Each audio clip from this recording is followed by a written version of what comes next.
life. You know, he promised an open, transparent administration. Virtually every member of his cabinet has a secret email account, which is illegal.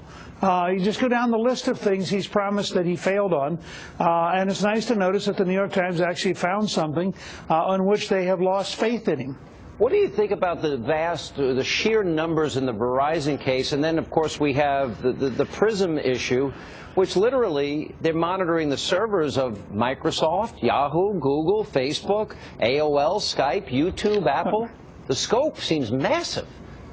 Well, there are two things that people ought to ask themselves about this. The first is, and this is where the Internal Revenue Service scandal is so devastating, why would you trust this government with any private information?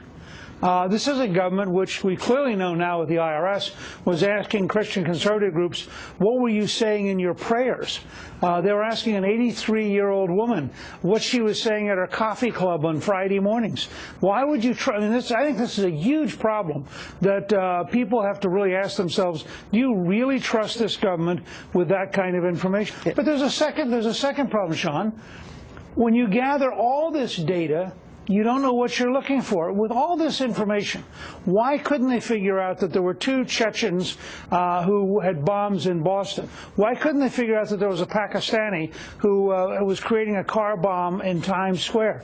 The fact that they relentlessly refuse to profile and be accurate and focus on people likely to kill us, and so instead they gather mounds of data about everybody, actually I think weakens our ability to find out the people who are the most dangerous. It seems like if you hired millions of people, you wouldn't be able to sift through all that, would you?